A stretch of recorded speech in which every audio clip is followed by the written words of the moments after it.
portion of the doctors' salaries. In response to the news, Brazil's president-elect compared the program to slave labor and questioned whether the Cuban doctors are receiving proper treatment.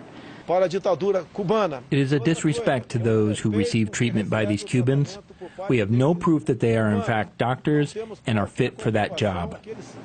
By ending the program in Brazil, Cuba is sacrificing hundreds of millions of dollars in profits, and it has raised concerns that this could be just the beginning of a conflict between Cuba's communist government and Brazil's newly elected far-right leader. In Washington, Rachel Blevins, RT.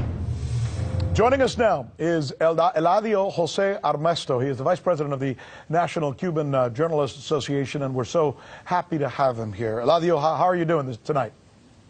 Very good, very well, thank you. So here's what is your beef with Bolsonaro? And, or I should say, what is your beef with the doctors that Bolsonaro is trying to essentially kick out of his country? Well, I think our primary beef should be with organizations like the United Nations and the Organization of American States, OAS, and even with the U.S. government that has never brought an uproar as to these people being used as human trafficking, because that's what it really essentially is. It's human trafficking. You know, these people are slaves, practically speaking. If they escape, they don't have papers. Their family is kept as hostage in the Castro-controlled island, and they are paid meager sums for their services, if indeed they are doctors, because we have to take the Castro regime's word that these people are trained as doctors, because they've never been examined at the countries where they're sent to. They've never been licensed there. Yeah. So, you know, whose word are we going to take? Listen, I get your point. I get your point, and I think it's a good one. I think it's an important point that you're making. But, you know, in the end, there's a couple of things that we have to clarify. First of all, most of these people who are being trained as doctors in Cuba are very good doctors. You and I have seen them in Miami when they're finally able to get out of Cuba, and they come to Miami. They're very qualified, very dedicated, and they do great work. So I hope you're not dismissing the doctors, the professionals themselves, which I don't think you are, right? No, but again, this is all, the qualifications of the doctors that we have in Miami would be anecdotal. It is not statistical. It is not proven with paperwork.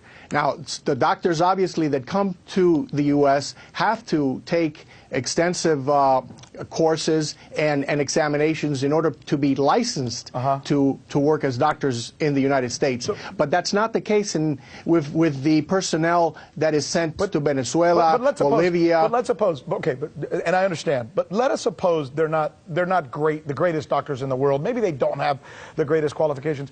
We're talking about countries where in the remotest parts of that country, they haven't seen a health professional in a long, long time, period. The fact that they're seeing somebody, right, whether it's a nurse or a doctor or someone maybe not as qualified as the people that you and I go to see, shouldn't that be something, just from a humanistic standpoint, that we should be grateful for?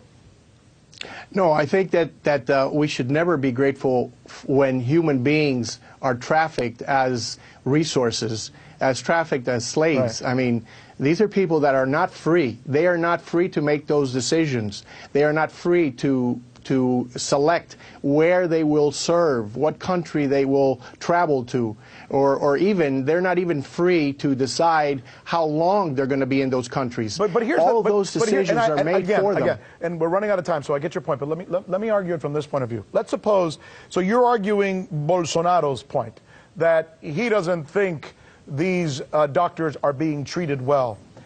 Shouldn't he be arguing from the standpoint of his citizens? Because I get what you're saying. And by the way, I agree with you. I agree with you that these doctors probably are not treated very well. But Bolsonaro is arguing against the doctors. Shouldn't he be saying, but I'm grateful they're here and they're helping my citizens? There is also a lot of anecdotal evidence about malpractice cases that these doctors are engaged in these countries.